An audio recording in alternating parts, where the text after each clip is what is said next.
doesn't. Hey there, welcome to the Coach C podcast. This is Christine Nielsen with Contrast Results Group, and you have joined, if you're joining us on YouTube, you're joining us on the Daily C, and if you're listening to this podcast, you are listening to the Reboot podcast. Reset, reboot, reinvent. That's what we're about.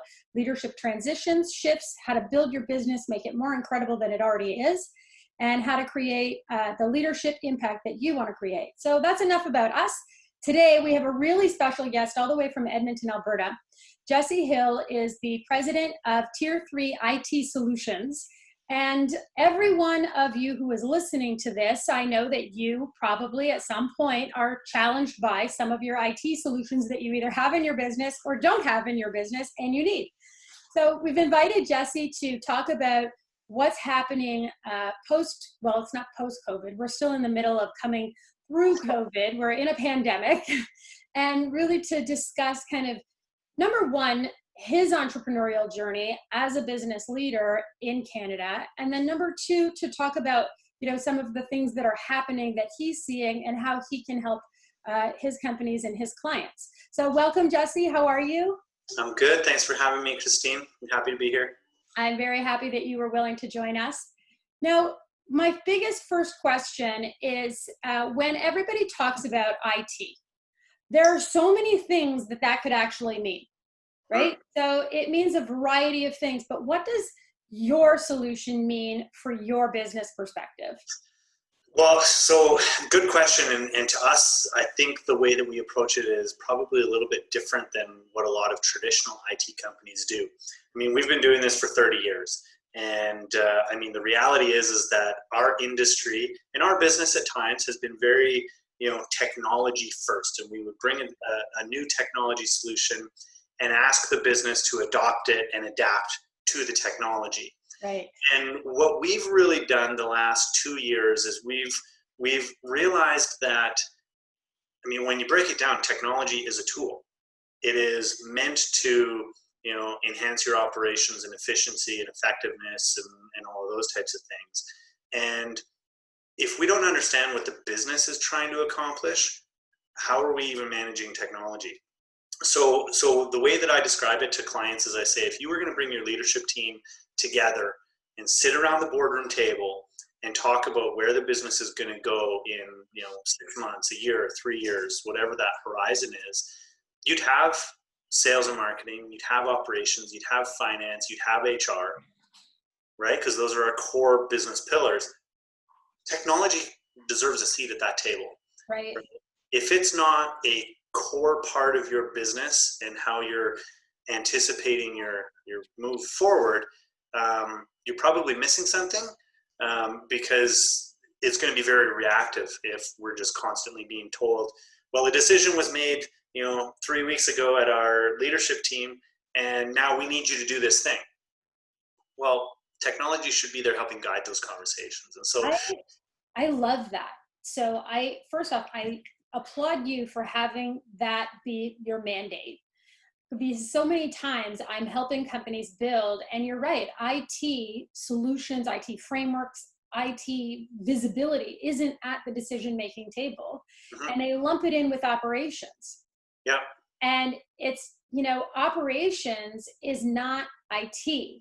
And I think that's such a critical distinction that so many businesses make the mistake because they have very different functionality.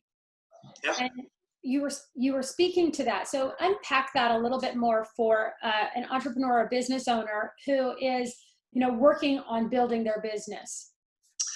Yeah. So, for us, it's just recognizing that, let's face it, a lot of the times when I go and meet with clients, they want to talk about a technology problem. That's not working, or this needs to be upgraded, or, this project needs to be done. And what we want to do is we want to steer it, from, technology support and technology, management to how is technology influencing business outcomes? Mm-hmm. Because an example I love when we started doing this, really designing the process around how do we engage in business level conversations with our clients. we built this whole workshop, and we were sitting with a client, and they run an accounting firm. They're about an hour outside of Edmonton, and we got to this slide where we were talking about business challenges, and I made it very clear to them. I want to understand not just what are your technology issues, but what are your business challenges. And it was amazing because one of the partners turned to us and he said, our biggest business challenge right now is that we cannot recruit another management accountant to the firm. Mm. And I went, holy, like you never would have talked to us about this, a year ago or 3 years ago, because we would have been talking about tickets and backups and, all of that kind of stuff. And so it was amazing because we got to unpack that a little bit with them. Ultimately, as we went further down the line, we ended up coming up with a couple of different technology options for them to help them, minimize that challenge, minimize that risk, and hopefully have an impact on their business. Yeah, I love that you said that, because so many businesses don't realize that as they plan the future and the vision of the company, they need it to grow, to have growth elements of that, and technology plays a critical role in your ability to automate certain elements, to be able to attract the right kinds of people to your business, to be able to pivot when you need to pivot. For instance, like what we've just done with COVID. A lot of people were working in they were working in the office, they'd go in every day, they had their technology available to them on their hands. They didn't need to learn new tools. Now that reality was shifted, that wasn't something that was planned, but you can plan so many of these things for the future of the company if you know the purpose and the direction that people are going in. Yeah. So the way that we look at it is, and I've said this to my team for years, is that we are business advisors who specialize in technology.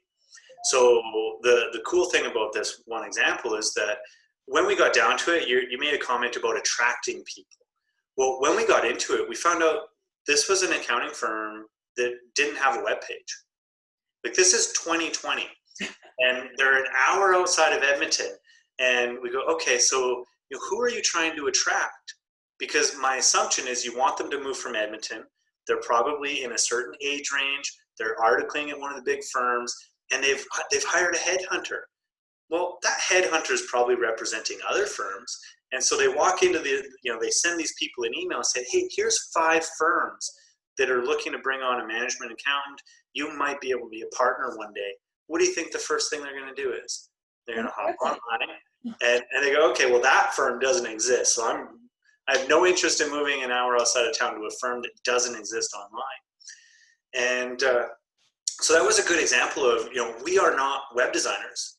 We are not marketers. We are not recruiters. We are not, none of that is in our wheelhouse. But because we're coming to them as business advisors who specialize in technology, if you had that boardroom table, you wouldn't expect that the CIO can build a web page, but they can identify that you have a gap, and they can make recommendations and manage that project for you. And so it's interesting how it's expanded our reach, within our client base, beyond what would normally be what we do. Yeah, and I love that. I remember years ago, I consulted to a very large oil and gas company. I've consulted to a lot of international companies, and they decided they were going to do an SAP implementation. Mm-hmm. And one of the things that you had mentioned earlier in the conversation is, how does technology work with the people, and how do you have them use tools that actually make an impact on the business? What results are you trying to produce? Mm-hmm. I'm sure you have seen this, but anytime a large tech implementation happens, if people aren't involved and they don't understand why they have to do this now, what happens? And they go to flip that very expensive SAP switch, and they're now all of a sudden bleeding money. And I mean bleeding money, because their people weren't engaged in the process of the implementation of that specific technology. And I'm not throwing SAP under the bus. Please, I don't want any phone calls from anyone at SAP.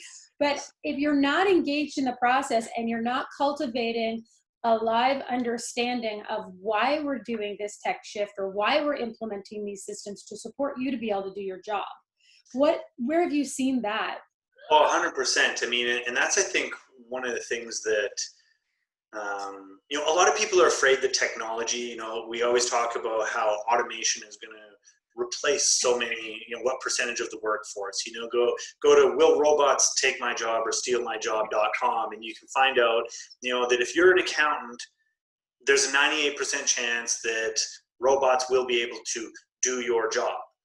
And, really what it comes down to is technology is supposed to take away the mundane, repetitive, data-based tasks to free the humans so that we can do that higher value, analysis and, build relationships and creative thinking and those types of things. And what a lot of people, when they're rolling out these big, platform changes, the team that's on the receiving end doesn't understand that this is meant to make their lives easier. Yeah. And I don't know about you, but I personally don't respond well to people telling me what I need to do. Yes. Right? It's probably why I run a business instead of why I work for someone, right? So kind of recognizing that, if I don't appreciate being told what to do, then people that work for me probably don't either. So, and I'm not pretending that I'm, that I have this figured out, that I'm an expert at it or anything, but you have to help people understand what the outcome is supposed to be, why it's a good thing, how it's going to help them live a better life. Instead of them having, this mindset of, oh, they want to know, you're putting in an ERP, they want to know every minute of every day, well, no, it's having that information helps us understand the inputs that we're putting into our clients so that we can determine which clients are our best clients so that we can get more of those. And then people start going, oh, so if the company actually knows all this information about what we're all doing, then we can get better clients. Yeah, we can grow. My life will be better, right? Or whatever the metric is that they're being looked at. Yeah, I love that you said that, because so many people are afraid of technology, and you'll see people like Google's listening, right? Mm-hmm. So they'll close their camera and they'll do all of these things. I'm sure you've had this experience. In our kitchen, we have a Google Home, and people are talking about, whatever it is, and then it shows up on your Instagram feed or on your Facebook feed, that product, that whatever you were talking about, or a variety of advertisements for that. And I think that really scares people. To me, I love it, because I'm a business owner, and this AI technology allows me to reach into the kitchens of my clients and say something inspirational without, I just have to go and make sure Google knows how inspiring I am. And if that person says, oh, I want to go listen to a particular speaker, then I need to make sure I'm on top of that queue. So it's interesting to me, and I'm super curious. I have not tapped it yet. I haven't reached it. You haven't seen any Coach C on your Instagram yet, but I'm working on it. So tell me about, instead of the fears, what are you noticing? Because I'm also seeing this embracement now of technology. People who were, they had an IT department, they go to the office, everything's done for them. They they just have to sit down, click the button, and it comes on, right? Yeah. Now they're at home and they have to figure out, all kinds of crazy things. And what's the impact that you're seeing, not only on the people, but on the businesses that you service? So this will be something that will get turned into case studies for years to come. I mean, the traditional approach, when we would bring a client on board, is we would go in and we'd look and say, all right, you have this building and there's 35 people who come to this building, and everything happens inside this building except for those 3 sales guys that go and have lunch with people. And so we need to, build and manage a network and an environment of technology to support these people in this building. And with COVID, now what we've done is we've gone, okay, well, no, we're going to have 3 people in this building, and the other 32, we're going to create new external links, and we're going to have them working on their own Wi-Fi and with their own printers and their own internet connections. And some of them are using their personal home computers. And for the majority of businesses that I've talked to, we're still very much in an emergency approach to this. Yeah. And so to me, the question becomes people have been very forgiving in this time, particularly to their IT provider, issues that they may have had before. Where they weren't nice to you? It would have got them real fired up. They have the same issues now at home, and they're realizing, oh, okay, you know what, I need to cut them some slack because of this whole thing that we've set up. But the discussion, I think, becomes, when is this no longer an emergency application of technology, and when is this, our standard for moving forward? And if this is our standard, then what are the prerequisites, or what are the standards that need to be adhered to? A perfect example, even in our own business, we've done a survey and asked our staff, would you prefer to come back to the office full time, prefer to work from home full time, prefer to split your time? Nobody said they wanted to come back to the office full time. And we went, oh, okay. Well, when we go to them and say, well, do you have a secure, quiet, private place to work? Are you willing to have your webcam turned on for every single team meeting? Right. And you start adding those things in there, their attitude might change. Yes. And the honeymoon is over. Yeah. But I mean, rightfully so. I was on the phone with not a client of mine, just a contact that I have. And he's part of a pretty big financial services company. And, he explained a little bit about his setup, and I held it in, but I just went, oh man, like that's not how this should be done. Like, we're 4 months in here. Somebody should have probably closed that gap by now. Yes. Yeah. Jesse, you're so funny. You must have been in my dining room this morning. My husband works for one of the very large bank facilities in Canada, and his IT, the phone, like they have these special phones for his role so that he can shout. And my dining room looks like a trading floor right now. So they have this special phone, and the phone kept ringing. Yeah. And it would just ring, and there were 4 or 5 other people, and it was happening on their phones too. I said, somebody's probably tried to hack you guys. And this is the result of that. And when he came back later, he goes, 100%. Somebody tried to do something. Because, they get attacked all the time, right? Yeah. Security is definitely one of the biggest gaps, I think, for this at-home period of time. And, making sure they were secure to do their job powerfully and mitigate as much risk as they possibly could. To talk a little bit more about that. Yeah, and I was going to say, the thing around security is that, particularly when you're talking to an IT guy, the expectation is that we're going to talk about passwords and antivirus and, all that kind of stuff, which is important. But, what about the fact that, we have all of these employees?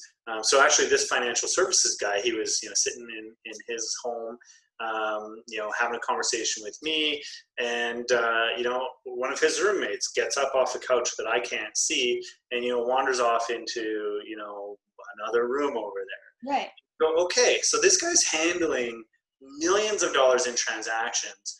Should that person be able to overhear the conversations that are being had? For my staff, we often are told in advance when a higher level employee at one of our clients is going to be let go. Hey, Thursday afternoon, 3:00, the CFO is done. Well, who's in my employees? Hearing those messages area, is such a great. Even things like your cell phones. As much security as you put on a computer, or on document control and that kind of stuff. I can pull a phone out and take a picture of the screen. Right? What's stopping you from any of this? Yeah. And so technology. There's a lot of legal stuff that's happening online now. So there's even trials and hearings and tribunes and mediation, and people are struggling with how do they read that body language, and is that person alone? Like, are they reading from another lawyer pushing through messages on that phone, like you just said? And it's really hard. How do you manage that? Yeah. So you have to. Every business is going to have to figure out, best and worst case scenarios and what risk they're willing to take. Every single one of our staff signs a confidentiality agreement. Is that enough? Well, no, right? We still need some technology controls. We need some training. We need, some way of enforcing those standards. Yeah.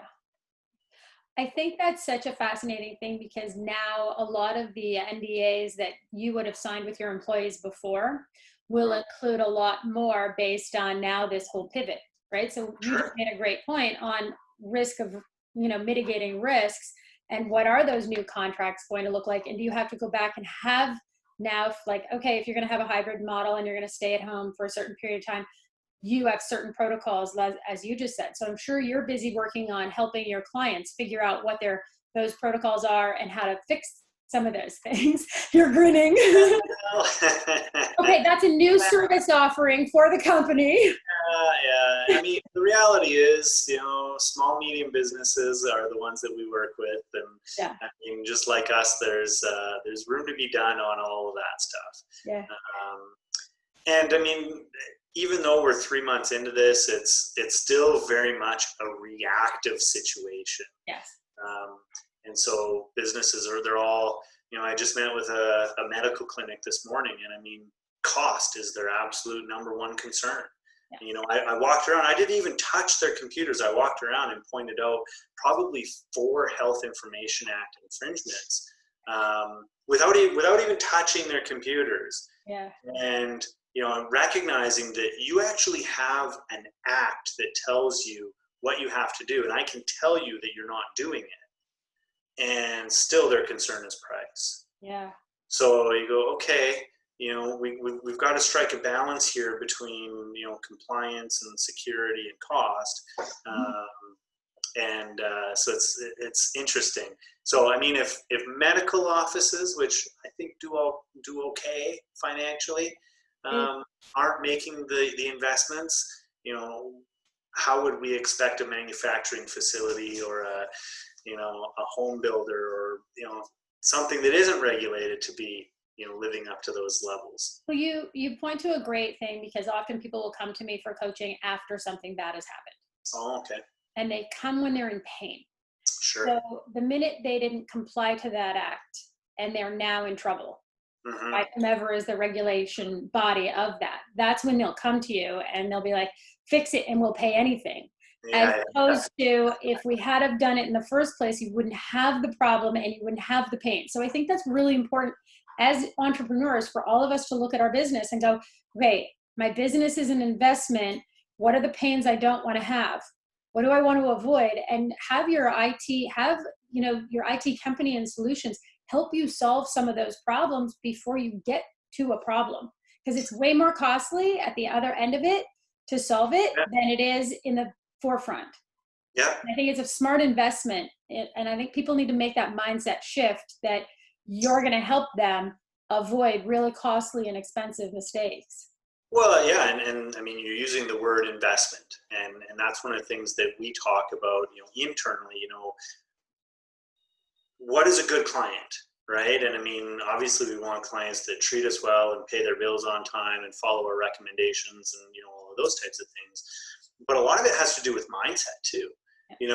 If we have 2 different businesses who each sign a check each month and send it to us, but we know that one of them thinks of it as an expense and one of them thinks of it as an investment. I mean, that line down the middle, the investment client is our best client because they understand that if it wasn't for technology, their business would be idle. Yeah. But the other guys, they're constantly trying to push down and drive that cost down. Yeah. But it's like, what is your return? We've got a home builder that we're going to be working with here right away, and our proposal to them is significantly higher than the previous IT company. But we have this entire process around business strategy that's going to be worked into it that they're like, that is what we're missing. We want, when this COVID thing goes away, we want to be building double the houses with the same amount of people. Yes. So how do we leverage technology to do that? Automation and automate the mundane, as you said, the repetitive mundane tasks that people would rather be actually building and creating and doing their craft than doing all that other stuff. Yeah, exactly. Yeah, that's fantastic. Tell me a little bit about your entrepreneurial journey. We'll just start there because you said you've been in business for over 30 years and you're only 29. So tell me a little bit about that, because I think there are so many people looking right now to reboot, reset.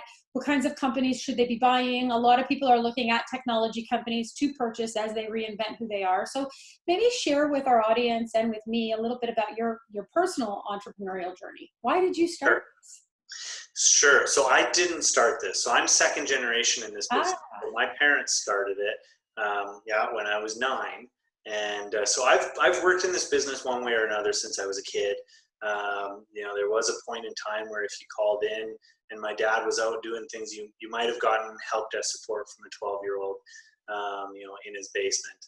But for me, I guess, when I came out of school, I went to Grant McEwen and did a business management program there. And to me, I've always had an interest in business. And I've told my dad a number of times, if it was a drywalling business, I probably still would have been there. I just would have been thinking about it as a business, right? And so, part of it is that I got lucky that for some reason my dad decided to start a computer company in 1990, like well before people had computers, and obviously it grew and expanded. And I think the cool thing for me is because I've worked, in the business for that whole time, is I've seen trends in home, and retail. We've had, big customers and small customers, and, this whole evolution from, time and materials to managed services to, what we're going into next, which is more of that business outcomes, business intelligence, constantly thinking about how can technology support business, and adapting as we've gone. So, for me, it's fun because there's an endless amount of opportunity in front of us. It really just depends on what we want to do and what we can do well. And particularly now that we're having these business conversations, I get to take that same, excitement and passion that I've had in building this business, and I get to go and talk to other, to my clients and to other business people. And, I pick up things from them, and just, if I can leave one little nugget with them, every time we talk, we're helping them, with much more than just, that technology side of it. yeah. Two quick questions. So my first one is, what business pivot have you made? So what change, or maybe you've made an acquisition, or you're thinking about it, or maybe you're like, what change have you made? Sure. So yeah, let me back up. So the interesting thing, so my dad started the business in 1990. I came into it really full time in 2002, and have, basically been running it since 2003, 2004. Became the sole owner in 2014, I think it was. And so I have initiated a ton of pivots. In the early days, we invested and started up our own offsite backup company when businesses were still using a lot of tape and zip disks and physical media, and we were looking for a way to build that recurring revenue, that predictable recurring revenue in our business, but also to fill a gap with our clients with problems in recovering from tapes and all of that, and giving us the ability to monitor it and to manage 100 backups with one person, as opposed to the old way where, it was one person for one backup. Like, there was just no other way to do it. Then when we got into the late 2000s, I started figuring out what this whole managed services world was about, where clients would pay us a flat monthly fee, and we'd put together a list of products or services and items for them. Made a couple of acquisitions. Our largest was in 2018. We bought another IT provider out here that, that was a 50% jump in our business, in every single metric, in terms of revenue, clients, employees, and, much more than 50% jump in terms of headaches. And so when we talk about a bunch of the things that we're doing now, I mean, the reality is that we have had to figure these things out because, one thing that we realized is that I had the relationships with our clients. Yeah. And the one that we bought, the owner there had the relationships with his clients, those business conversations. Well, now he's not around, and I have 50% more of these clients that I have to, engage in these conversations. And so, being a business coach, I'm sure you talk about systems and processes with your clients all the time. And so it wasn't easy, but it took about 6 months to figure out that was one of our gaps after this acquisition. And then it took us another 6 months to figure out, okay, well, how do we systematize, a conversation and gathering information and making recommendations so that I don't have to lead every single one of those meetings. Yeah. Those are big leadership shifts. Yeah. And I mean, I'm the first to admit, like when I look back so it's been 2 years since we made that acquisition. And I would say we could have been much further ahead today had I realized how big of a change in, my role and my leadership, skills and development and my team's leadership capabilities, how much we would have needed. I think we went into it and just thought, hey, well, we'll bring this stuff in and we'll just do 50% more than what we did. And when I look back at it now, I'm like, I was the weak link for sure. I have to take the But those are incredible leadership journeys too, because if you hadn't have done it that way and understood what you could do better and differently, more efficiently, then you wouldn't have that learning, right? As 100%. We change things when we're in pain. Yep. Right? So often clients will call me after they've made that acquisition and they're like, this isn't going in the direction that we had intended. Yeah.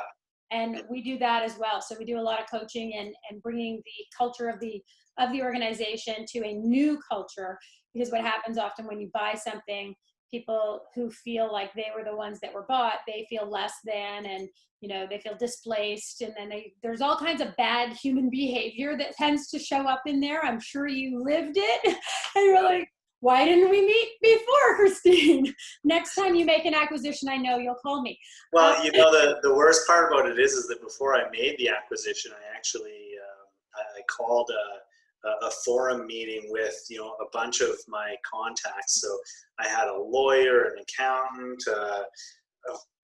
There was probably a dozen of them, and I laid out the thing, and sure enough, they told me, like, these are the things that are non-negotiable. Like, you have to do these things fast, and you have to make sure that people understand which culture is, which company is the one that's, that we're all dominating one to. And of course, I was like, oh no, what? We can take our time. We can see what's working on each side. And I look back and I'm like, not a good listener. Those are great skills to learn, though, and now you learn them. Yeah, exactly. I think also the one of the questions that I wanted to ask you, I think you guys own your own real estate. So you've got a lot of people that are working from home, and there are a lot of entrepreneurs in the same position right now where they own the building. They have the bricks and mortar, and they have a lot of their employees saying, we'd actually rather work from home or do flex time. What are the kinds of decisions that you're thinking of on that? Are you bringing them all back? Because right now that's easy because it's a honeymoon phase, but reality, 3 to 4 months down the road, when they haven't been able to get together in a normal manner, or your meetings are misfiring, or there's a lot of things that are not kind of moving at the same pace. What are your thoughts? It's interesting because, like I said, I did that survey and I heard that people like being at home. And I went, like we literally are just at the tail end of a 2-year renovation. We just have our lunchroom to finish. Everybody's got nice new sit-stand desks and monitor arms, and like we've done everything we can to make this a nice comfortable place to come and work. And I asked people, and they told me that they would prefer to have lunch with their spouse and to sit out on the deck when they have their afternoon coffee. We'll see how they feel in January about that. Yeah. And so, well, exactly. And so, I've had to listen to that and go, you know what? Maybe there's an opportunity that we're missing here, because, the reality is that when I've, brought new staff on, I have a couple that are out east. But by and large, I'm restricting my hiring to a 40-kilometer radius, when the absolute greatest, people for my team might be in Saskatoon or Yellowknife or Costa Rica, I don't know. And so for me, I'm seriously thinking about just, giving people that option and saying, you know what, that's great. You want to work from home. If you'd like to work from home, here are the criteria, right? So first of all, is your position eligible to work from home? Right. So if you were, in certain types of roles, maybe that wouldn't be appropriate. Maybe there's a hands-on component where you need to, physically, manage hardware. But if your job is eligible, then what are the requirements to work from home? Like we talked about, private space, webcam on, dress the part, all of those types of things. And then, the final bit will be, are you personally eligible? So, do we have any issues or concerns or, disciplinary items that would tell us that you can't work this way? And I'll be curious to see when we lay that out for the staff, how many of them go, oh, okay, so it's not have Sportsnet on while doing my job. Right, like I actually need Sportsnet, actually. Has there been a sport yet? Yeah, well, okay. There is no hockey right now. Right. You can tell I'm a real sports fan. I have 3 boys in my house, so I understand. One of them is my husband. Yeah. So I think I love what you touched on, because you just created where your own thinking about the company was limited to the radius in which you could hire. You now have global access, which gives you a greater global access for your company being able to provide the solutions that you did. Well, and that's it too. I mean, if we, look 3 years down the road and we have half a dozen people, working in Regina, well, why don't we have clients in Regina? Yeah, exactly. Right? We have enough people that if they need us to go there, we can. And, we're not a huge company. We're 20 people right now. But the way that it's grown and the opportunity that's in front of us, I think that it'll be a really good way for us to expand. Yeah, team and potentially customers. Yeah, I think you're onto something extraordinary. So, Jesse, I really thank you for being on the Coach C podcast and the Daily C today. It's always a pleasure to just chat with you. Where can people find you and reach you at Tier 3 IT Solutions? Yeah, so the webpage is just Tier 3 IT, so TIER, the number 3, IT.ca. I'm on LinkedIn. I'm not super active on social media, so probably the webpage is the best place to work. Okay, good. So thanks again for joining us today on the Coach C podcast with Jesse Hill from Edmonton, just outside of Edmonton, Alberta. And if you're listening to the Coach C podcast and watching us on our YouTube channel, you can find me on Coach C Official on Instagram. You can find me on LinkedIn, Christine Nielsen. It's spelled the Danish way. And you can also check us out at Contrast Results Group. Please do go to our YouTube channel, like, subscribe, give us stars on our Apple so that we can get those ratings up and we can bring you more content with real entrepreneurs, real business owners, and real conversations that matter and make a difference.